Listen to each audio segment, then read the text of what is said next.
First Warning Weather with Jim Spencer. You are looking live at an aerial view of the Lancaster area of Dallas. That is off of the southeast side of the city of Dallas off Interstate 30. That is where the bulk of the damage has been by this large tornado that has touched down. You can see how extensive the damage is. This appears to be an apartment building there that has been hard hit by the storm. Our understanding is that injuries were sustained in this area. I don't know that we have a number yet in terms of injuries or any potential fatalities. We were fortunate that over in Arlington they had some severe damage to some homes, but nobody injured. Now, this is that same area in which the tornado touched down in that trucking company parking lot. Let's take a look at that. This is the most amazing video you may ever see. That is an, I assume, empty trailer that was once connected to a semi-tractor trailer rig. We might see that footage again. That was hurled, it appeared to be 150 feet into the air, and it was one of two of those trailers that were hurled into the air. We called this afternoon the Fabcon company up in Leander who sells trailers like this and works on them. They tell us that those empty trailers weigh about 10,000 pounds. Can you imagine the force of that tornado wind to lift those into the air? There's one more look at it. To lift that 10,000-pound trailer, assuming it was empty. If it had, if it was fully loaded, it could have been 30,000 pounds. Again, that's right off I-20 in southeast Dallas. That is a trucking transport company.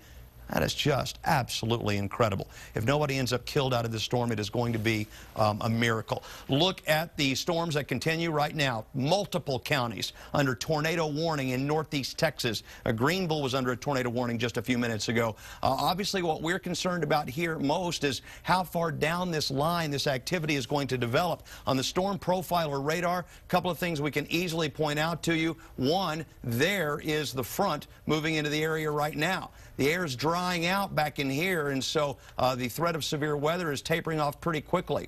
This storm here, just northeast of Georgetown, again, is not a severe storm, but it's the strongest storm in our area right now. We have other storms developing right on Loop 360 over Lake Austin in West Austin and down toward Dripping Springs. Looks like a little cell trying to get going down around Wimberley. These could potentially become severe this afternoon, but right now they're only thunder showers, not amounting to very much, but we have to pay very, very close attention because obviously we're in an environment today where severe storms can spin up tornadoes based on what we've seen so far today. Now let me show you the tornado watch box. That includes Milam County and Bell County on the northern fringes of our viewing area. It does not include the Austin metro area, but the Storm Prediction Center has included much of our area, now essentially along that front and east of it, which would be metro counties and east, in the slight risk area for severe storms tonight, including large hail, damaging winds, and the possibility of an isolated tornado. Here's a live view from our RV Outlet Mall camera, which is located right on 35 in Georgetown. You can see the dark sky back there, but again, that's your run-of-the-mill thunderstorm right now, not even a severe thunderstorm, but it will monitor some monitoring through the evening. 78 degrees, or will warrant some monitoring through the evening. 78 degrees is the current temperature in the city right now. Back to the west behind the dry line and the drier air, up to 81 degrees in Llano, 79 degrees in Georgetown, 82 in our eastern counties. In Austin, it's partly to mostly cloudy, 78 in the city, 83 degrees out at the airport, winds 5 to 8 miles per hour, sunset at 7:52 tonight.